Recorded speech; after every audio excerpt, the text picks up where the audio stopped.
have you noticed if you ever log into Twitter, as an example? So there's an extra delay that you don't know how long it's going to take. It's between 2 and 3 seconds, where the number of new notifications on Twitter you have. So why is that there? Well, it makes that into what's called a variable schedule reward. It's like a slot machine. So you're playing the slot machine, and there's a time delay, and in that time delay, your anticipation's building, and then you get to see how many notifications I get. And so you become more addicted to checking it again the next time. It sounds like there's just a lot of sort of trickery going on here. I call it the race to the bottom of the brainstem. Digital is reshaping the world, and this is going very, very fast. Today, wherever we go, we're inevitably surrounded by fellow citizens staring into their phones, as we usually are too. In the first 10 years of the 21st century, the world is experiencing an explosive growth of the internet age. Now, day 2 of Facebook's F8 conference is underway in San Jose, California. Now, in day 2, the social media behemoth revealed it's working on building a brain-computer interface that will let you type with just your mind. But if anybody can do 3 huge visionary future companies, I suppose it's Elon Musk. Look, he is great at making things that people don't think could ever happen. And it sort of ties in with some of the things we heard out of F8 this week, Henry, right? Right. Questions of whether you can type with your mind. Facebook is talking about its own moonshots, and this is a direct brain interface too. So obviously lots of folks out there are thinking about it. Facebook's example. So as the AI scientists are building the tools, the machine learning tools, the world is starting to be filled with data. So quietly, these two things, along with the progress of computing, really started to converge in a way that most people didn't expect. If you lift the lid of a computer, you will see a circuit board into which a number of little boxes. The problem is that there's so much data that has to be gathered and processed and sorted that there is not a computer system that's up to the task. And suddenly we find that we're entering into the age. Google now has launched what they call quantum computing. Scientists in China have unveiled a supercomputer that's twice as powerful. Well, scientists in China say they have built the world's first machine that can compute many times faster than the current breed of supercomputers. Machines that take those ones and zeros to a level of computing power that has never existed. We heard the term game changer. How significant is this quantum computer development? Towards a universal quantum computer. Very important milestone is that we're starting to emerge out of the research era to commercialization. In real people terms, how would this impact your life and my daily life? So that it does not simply take data and go through it and sort it. It looks at the entirety of the data and sorts it instantaneously. Well, there's a saying, finding a needle in the haystack. That is a very difficult thing to do. Let's try to simplify this a little bit. Imagine this room is a library, and we just take one book, and on just one page, we write an X. But with quantum computing, now you can actually isolate down to a specific sand particle out of all the sand in the world. That goes from just a few seconds to being instantaneous, faster than I can snap my fingers. But what if it was looking for that one X on that one page, and it had to sort through every single book in the world? There are billions of them, and it would take a computer of today centuries. Probably would be impossible. But a quantum computer, that's where things change completely, because it goes through all of the books and all of the pages all at the same time and finds that X in seconds. As well as powering the future generation artificial intelligence that in the future can be fully autonomous and can handle systems of systems, especially in the context of smart cities. This has a huge ability to enable the Internet of Things to become functional on a daily basis.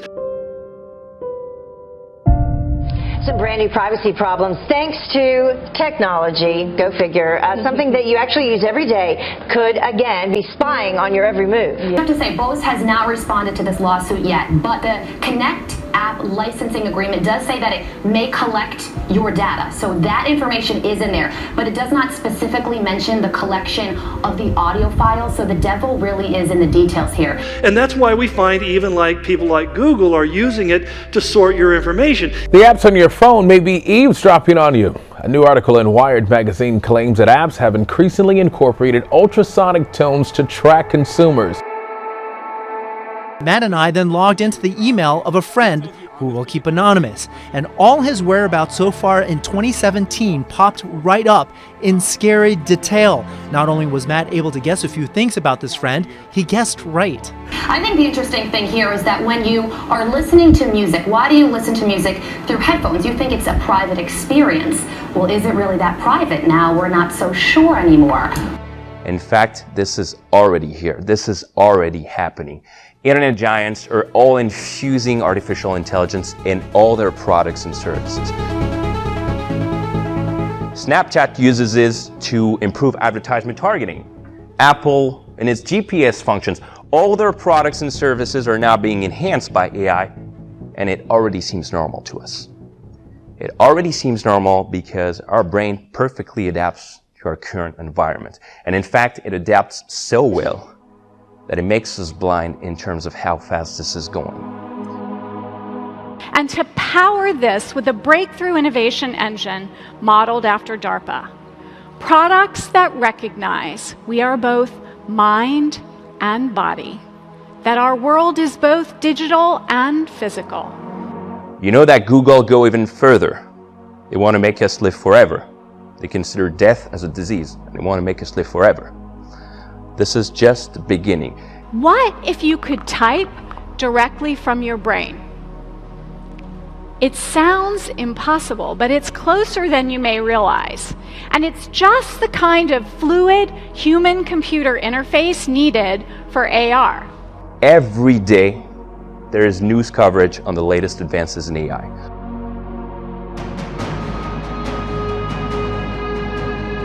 Understanding semantics means that one day you may be able to choose to share your thoughts independent of language.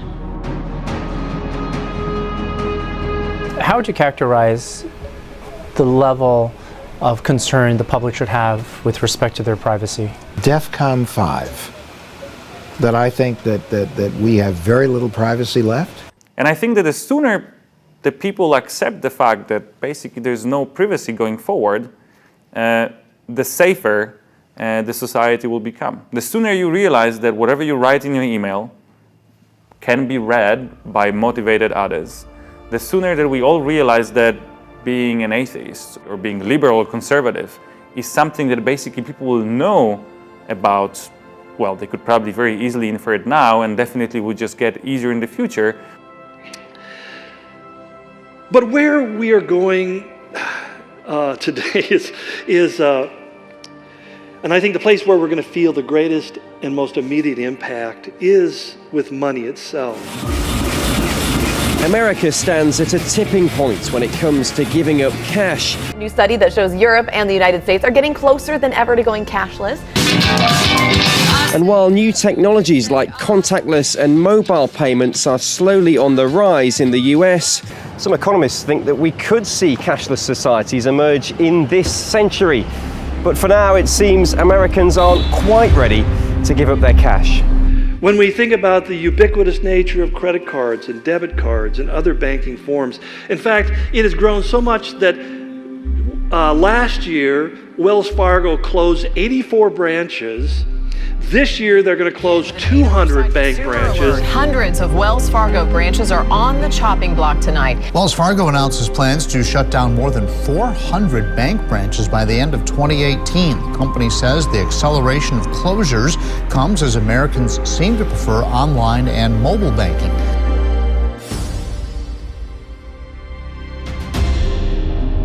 An unmanned convenience store where customers can purchase items without cash or card has opened in Korea. Time to move on to our Focus report, which takes us to India this Friday. This is the first unmanned biometrically accessible convenience store in Korea. Fingerprints and iris scans, and over 1 billion Indians have now received their cards. Aadhaar aims to provide an identification number to each of India's 1.3 billion people. It also records every individual's fingerprints and iris scans for the government's massive database. The world we are in is becoming more and more digital. We need new means to ensure this world is safe. Biometrics are key to that new digital world. The biometric recognition market utilizing fingerprints, veins, irises, and facial features is evolving rapidly. Your face is your access card at this security firm. And then there's the whole issue of biometrics, which has such promise to it. Okay, now put the fingers of your right hand. This is a revolution. I want to enroll my 3-year-old daughter in school. They told me I can't do it without my Aadhaar card, so I desperately need it.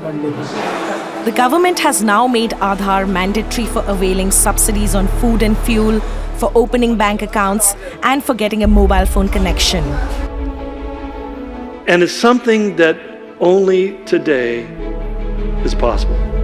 In other words, 100 years ago, 50 years ago, we looked at these prophecies. 20 years ago, we looked at these prophecies and said, well, this could happen, that could happen, but we don't really know how it would be possible for the entire world to be tied into this economic system. And I think that everyone here, especially the class of 2016, understands that viscerally, internally, intellectually. You're about to graduate into a complex and borderless world. The reality is we have been in a one-world economy for a very, very long time. That we are borderless on so many levels already.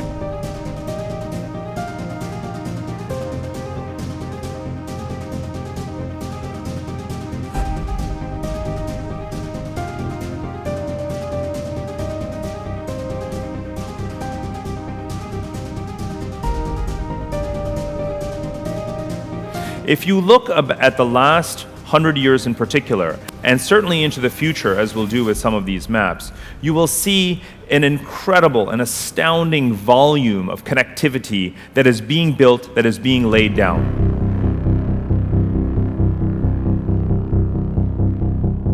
I actually liken all of this infrastructure, if you animate it over a 100-year time frame, it is like a skeleton that we as humankind are building on the physical surface of the planet Earth. That is called topographical engineering. And that is what we as a human civilization now have the engineering capability to do. That the nature of geography is changing. It's becoming much more complex.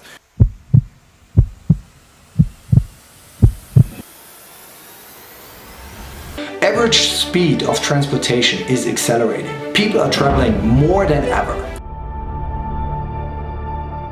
And the idea is that suddenly you have this ultranational organization that distributes and decides how things are distributed equally so that wealth might be distributed equally upon the face of the earth. If you read through the UN's Agenda 2030, it's very eye-opening if you get through all the legalese, because the objective is to not only bring world peace and to save the planet, but it's also to redistribute wealth equally amongst all the residents of the planet so that we can eliminate poverty.